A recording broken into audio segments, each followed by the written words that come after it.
নমস্কাৰ আপুনি চাই আছে ঈশা নিউজ আৰু এই মুহূৰ্তত লৈ আহিছো এটা ৰাজনৈতিক গুৰুত্বপূৰ্ণ খবৰ এটা সভ্যতাৰ বিৰুদ্ধে পুনৰ হৰব হৈছে মন্ত্ৰী হিমন্ত বিশ্ব শৰ্মা এটা সামে ধ্বংস কৰিছে অসমৰ সভ্যতা সংস্কৃতি এটা সভ্যতাৰ বিৰুদ্ধে পুনৰ বিস্ফোৰক মন্তব্য কৰিছে মন্ত্ৰী ডক্টৰ হিমন্ত বিশ্ব শৰ্মাই এটা সামে ধ্বংস কৰিছে অসমৰ সভ্যতা আৰু সংস্কৃতি অসম এতিয়া অস্তিত্বৰ সংকটত বুলি উল্লেখ কৰিছে মন্ত্ৰী ডক্টৰ হিমন্ত বিশ্ব শৰ্মাই অসমৰ ভাষা সংস্কৃতিলৈ আহিছে অশুভ সংকেত বুলি উল্লেখ কৰিছে মৰিগাঁৱত তথাকথিত বাংলাদেশীয়ে গড় হত্যা কৰিছে কাজিৰঙাত এই বিস্ফোৰক মন্তব্য কৰিছে মন্ত্ৰী হিমন্ত বিশ্ব শৰ্মাই অসমত এটা সামে মিয়া মিউজিয়াম বিচাৰিব পৰা হল বুলি উল্লেখ কৰিছে অসমত এটা সামে খুলিছে মিয়া পাব্লিক স্কুল এই মন্তব্য কৰিছে মৰিগাঁৱত পুনৰ বিস্ফোৰক মন্তব্য কৰিছে মন্ত্ৰী হিমন্ত বিশ্ব শৰ্মাই এটা সভ্যতাৰ বিৰুদ্ধে পুনৰ হৰব হৈ উঠিছে মন্ত্ৰী ডক্টৰ হিমন্ত বিশ্ব শৰ্মা আমি জনাই আছো আপোনালোকক এই মুহূৰ্তত এটা ব্ৰেকিং নিউজ এটা সভ্যতাৰ বিৰুদ্ধে পুনৰ হৰব হৈ উঠিছে মন্ত্ৰী হিমন্ত বিশ্ব শৰ্মা এটা সামে ধ্বংস কৰিছে অসমৰ সভ্যতা সংস্কৃতি অসম এতিয়া অস্তিত্বৰ সংকটত বুলি তেওঁ উল্লেখ কৰিছে অসমৰ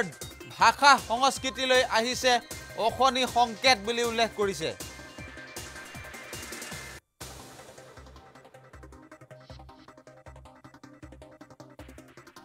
অসম এতিয়া অস্তিত্বৰ সংকটত বুলি উল্লেখ কৰিছে মন্ত্ৰী হিমন্ত বিশ্ব শৰ্মাই অসমীয়া সভ্যতা সংস্কৃতিলৈ এটা সামে কঢ়িয়াইছে অশুভ সংকেত বুলি উল্লেখ কৰিছে এটা সামে ধ্বংস কৰিছে অসমৰ সভ্যতা সংস্কৃতি আৰু অসমত খুলিছে মিয়া পাব্লিক স্কুল আৰু অসমত বিচাৰিব পৰা হল মিয়া মিউজিয়াম আৰু তথাকথিত বাংলাদেশীয়ে হত্যা কৰিছে কাজিৰঙাত গড় আমি প্ৰথমতে শুনাই ল'ব বিচাৰিছো মন্ত্ৰী ডক্টৰ হিমন্ত বিশ্ব শৰ্মাৰ এই ভাষ্য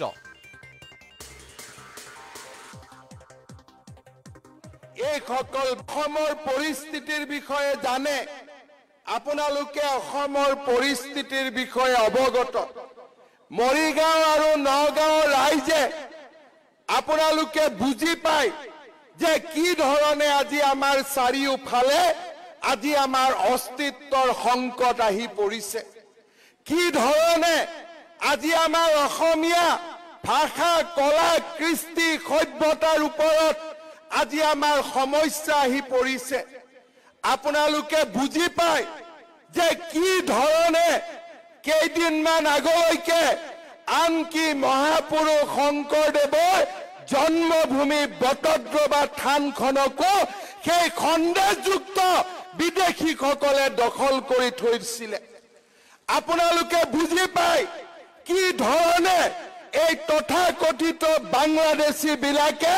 কাজিৰঙাত এটা এটাকৈ গড় হত্যা কৰিছিলে তাক আপোনালোকে বুজি পায় এই অঞ্চলৰ ৰাইজে বুজি পায় যে কেনেকে আজি অসমৰ কলা কৃষ্টি সভ্যতা সংস্কৃতি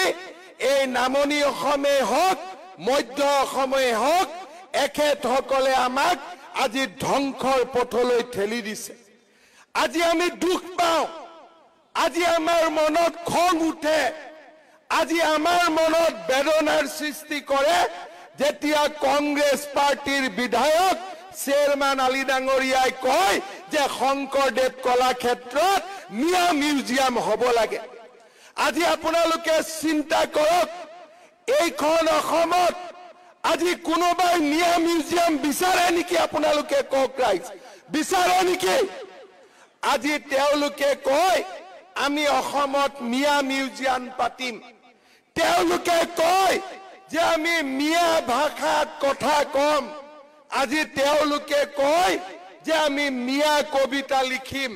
আৰু তেওঁলোকে কয় যে আমি মিয়া পাব্লিক স্কুল খুলিম শ্ৰদ্ধা ৰাইজ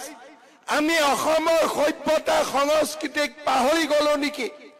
আমি স্বৰ্গদেউ চাওলুং চুকাফাক পাহৰি গলো নেকি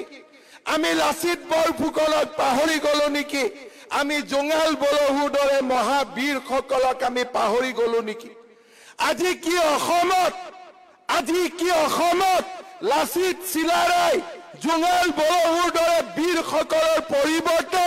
কি এইখন অসমত কি মিয়া স্কুল হ'ব নেকি, মিয়া কবিতা হ'ব নেকি, মিয়া ভাষা সাহিত্য হ'ব নেকি? আজি তেনেকুৱা পৰিৱেশ আমি সৃষ্টি কৰিব নোৱাৰো।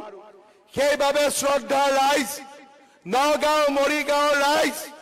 এটা এটাকৈ আমি অসমৰ কলা কৃষ্টি আৰু ভাৰতীয় সভ্যতাক জীয়াই ৰখাৰ বাবে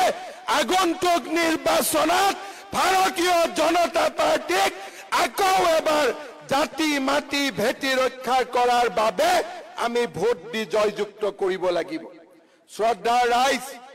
এই নিৰ্বাচন মন্ত্ৰী হোৱাৰ নিৰ্বাচন নহয়, এই নিৰ্বাচন বিধায়ক হোৱাৰ নিৰ্বাচন নহয়, এই নিৰ্বাচন সেইসকলৰ পৰা আমাৰ জাতিটোক ৰক্ষা কৰাৰ নিৰ্বাচন, আমাৰ সভ্যতাক ৰক্ষা কৰাৰ নিৰ্বাচন। শ্ৰদ্ধা ৰাইজ, আমাৰ চৰকাৰে যোৱা 5টা বছৰত আমাৰ চৰকাৰৰ শাসন কালত এইসকল ব্যক্তিয়ে প্ৰথমবাৰৰ বাবে মূৰ তল কৰিব শিকিলে। নহলে কংগ্ৰেছৰ শাসন কালত তেওঁলোকে আহি মৰিগাঁও চহৰ পালে, নগাঁও চহৰ পালে, গুৱাহাটী চহৰ পাইছিলহি। আজি আমি তেওঁলোকক কৈছো যে আজমলে হওক, কোনোবা আন ব্যক্তিয়ে হওক, তোমালোকক আমি কৈছো যে বিজেপি যেতিয়ালৈকে আছে, অসমৰ ৰাইজৰ মৰম যেতিয়ালৈকে বিজেপিক থাকিব, কোনো আজমলক আমি দিছপুৰৰ ওচৰে পাজৰেও আমি সোমাব নিদিও। এই আমাৰ সংকল্প। শ্ৰদ্ধা ৰাইজ, যোৱা 5টা বছৰে ভাৰতীয় জনতা পাৰ্টিৰ চৰকাৰখনে এটা এটাকৈ ৰাইজৰ সমস্যাবোৰ সমাধান কৰাৰ বাবে শুনিল আপোনালোকে মন্ত্ৰী ডক্টৰ হিমন্ত বিশ্ব শৰ্মাৰ ভাষ্য। এটা সভ্যতাৰ বিৰুদ্ধে পুনৰ সৰব হৈ উঠিছে তেওঁ। এটা সভ্যতাই ধ্বংস কৰিছে অসমৰ ভাষা সংস্কৃতি।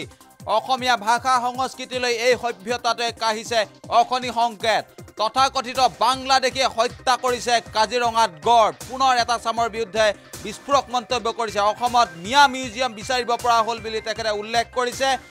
কিছুদিন পূৰ্বে চেয়াৰমান আলীৰ প্ৰসংগ তেখেতে উল্লেখ কৰিছে। কংগ্ৰেছী বিধায়ক চেয়াৰমান আলীয়ে মিয়া মিউজিয়াম বিচাৰিব পৰা হ'ল বুলি উল্লেখ কৰিছে। অসমত এটা চামে খুলিছে মিয়া পাব্লিক স্কুল। মিয়া সভ্যতাৰ বিৰুদ্ধে পুনৰ সৰব হৈ উঠিছে মন্ত্ৰী হিমন্ত বিশ্ব শৰ্মাৰ। মৰিগাঁৱত এইদৰে তেখেতে ভাষণ প্ৰসংগত উল্লেখ কৰিছে, এটা সভ্যতাই অসমীয়া সংস্কৃতি, কৃষ্টি সংস্কৃতি ধ্বংস কৰিছে। এটা চামে ধ্বংস কৰিছে অসমৰ সভ্যতা সংস্কৃতি। আৰু বদৰুদ্দিন আজমলৰ প্ৰসংগ উল্লেখ কৰিছে। আজমলক আগন্তুক নিৰ্বাচনত দিছপুৰৰ 100 মিটাৰ পৰ্যন্ত আহিবলৈ নিদিয়াৰ হুংকাৰ দিছে। অসমৰ ভাষা সংস্কৃতিলৈ অশনি সংকেত কঢ়িয়াইছে এটা চামে বুলি উল্লেখ কৰিছে মন্ত্ৰী ডক্টৰ হিমন্ত বিশ্ব শৰ্মাই। আৰু কাজিৰঙাত গড় হত্যা কৰিছে তথাকথিত বাংলাদেশীয়ে বুলি উল্লেখ কৰিছে। আৰু অসমত খুলিব পৰা হ'ল মিয়া পাব্লিক স্কুল, এই কথা উল্লেখ কৰিছে মন্ত্ৰী হিমন্ত বিশ্ব শৰ্মাই। আমি পুনৰবাৰ শুনাইছো মন্ত্ৰী ডক্টৰ হিমন্ত বিশ্ব শৰ্মাৰ এই ভাষ্য।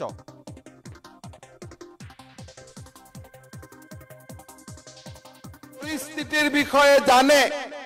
আপোনালোকে অসমৰ পৰিস্থিতিৰ বিষয়ে অৱগত। মৰিগাঁও আৰু নগাঁৱৰ ৰাইজে আপোনালোকে বুজি পায় যে কি ধৰণে আজি আমাৰ চাৰিওফালে আজি আমাৰ অস্তিত্বৰ সংকট আহি পৰিছে। কি ধৰণে আজি আমাৰ অসমীয়া ভাষা, কলা, কৃষ্টি, সভ্যতাৰ ওপৰত আজি আমাৰ সমস্যা আহি পৰিছে। আপোনালোকে বুজি পায় যে কি ধৰণে কেইদিনমান আগলৈকে আনকি মহাপুৰুষ শংকৰদেৱৰ জন্মভূমি বটদ্ৰৱা থানখনকো সেই সন্দেহযুক্ত বিদেশীসকলে দখল কৰি থৈছিলে। আপোনালোকে বুজি পায় কি ধৰণে এই তথাকথিত বাংলাদেশী বিলাকে কাজিৰঙাত এটা এটাকৈ গড় হত্যা কৰিছিলে, তাক আপোনালোকে বুজি পায়। এই অঞ্চলৰ ৰাইজে বুজি পায় যে কেনেকে আজি অসমৰ কলা, কৃষ্টি, সভ্যতা, সংস্কৃতি এই নামনি অসমেই হওক, মধ্য অসমেই হওক, এখেতসকলে আমাক আজি ধ্বংসৰ পথলৈ ঠেলি দিছে আজি আমি দুখ পাওঁ আজি আমাৰ মনত খং উঠে আজি আমাৰ মনত বেদনাৰ সৃষ্টি কৰে যেতিয়া কংগ্ৰেছ পাৰ্টিৰ বিধায়ক চেয়াৰম্যান আলী ডাঙৰীয়াই কয় যে শংকৰদেৱ কলাক্ষেত্ৰত মিয়া মিউজিয়াম হ'ব লাগে আজি আপোনালোকে চিন্তা কৰক এইখন অসমত আজি কোনোবাই মিয়া মিউজিয়াম বিচাৰে নেকি আপোনালোকে কওক ৰাইজ বিচাৰে নেকি আজি তেওঁলোকে কয় আমি অসমত মিয়া মিউজিয়াম পাতিম তেওঁলোকে কয় যে আমি মিয়া ভাষাত কথা কম আজি তেওঁলোকে কয় যে আমি মিয়া কবিতা লিখিম আৰু তেওঁলোকে কয় যে আমি মিয়া পাব্লিক স্কুল খুলিম শ্ৰদ্ধা ৰাইজ আমি অসমৰ সভ্যতা সংস্কৃতিক পাহৰি গলো নেকি আমি স্বৰ্গদেউ চাওলুং চুকাফাক পাহৰি গলো নেকি আমি লাচিত বৰফুকনক পাহৰি গলো নেকি আমি জোঙাল বলহুৰ দৰে মহাবীৰসকলক আমি পাহৰি গলো নেকি আজি কি অসমত লাচিত চিলাৰায় জোঙাল বলহুৰ দৰে বীৰসকলৰ পৰিৱৰ্তে কি এইখন অসমত কি মিয়া স্কুল হ'ব নেকি মিয়া কবিতা হ'ব নেকি মিয়া ভাষা সাহিত্য হ'ব নেকি আজি তেনেকুৱা পৰিৱেশ আমি সৃষ্টি কৰিব নোৱাৰো সেইবাবে শ্ৰদ্ধা ৰাইজ নগাঁও মৰিগাঁও ৰাইজ এটা কৈ আমি অসমৰ কলা কৃষ্টি আৰু ভাৰতীয় সভ্যতাক জীয়াই ৰখাৰ বাবে আগন্তুক নিৰ্বাচনত ভাৰতীয় জনতা পাৰ্টিক আকৌ এবাৰ জাতি মাটি ভেটি ৰক্ষা কৰাৰ বাবে আমি ভোট দি জয়যুক্ত কৰিব লাগিব শ্ৰদ্ধা ৰাইজ এই নিৰ্বাচন মন্ত্ৰী হোৱাৰ নিৰ্বাচন নহয় এই নিৰ্বাচন বিধায়ক হোৱাৰ নিৰ্বাচন নহয় এই নিৰ্বাচন সেই সকলৰ পৰা আমাৰ জাতিটোক ৰক্ষা কৰাৰ নিৰ্বাচন আমাৰ সভ্যতাক ৰক্ষা কৰাৰ নিৰ্বাচন শ্ৰদ্ধা ৰাইজ আমাৰ চৰকাৰে যোৱা 5টা বছৰত আমাৰ চৰকাৰৰ শাসন কালত এই সকল ব্যক্তিয়ে প্ৰথমবাৰৰ বাবে মূৰ তল কৰিব শিকিলে নহলে কংগ্ৰেছৰ শাসন কালত তেওঁলোকে আহি মৰিগাঁও চহৰ পালে নগাঁও চহৰ পালে গুৱাহাটী চহৰ পাইছিলহি আজি আমি তেওঁলোকক কৈছো যে আজমলে হওক কোনোবা আন ব্যক্তিয়ে হওক তোমালোকক আমি কৈছো যে বিজেপি যেতিয়ালৈকে আছে অসমৰ ৰাইজৰ মৰম যেতিয়ালৈকে বিজেপিক থাকিব কোনো আজমলক আমি দিছপুৰৰ ওচৰে পাজৰেও আমি সোমাব নিদিও এই আমাৰ সংকল্প শ্ৰদ্ধা ৰাইজ যোৱা 5টা বছৰে ভাৰতীয় জনতা পাৰ্টিৰ চৰকাৰখনে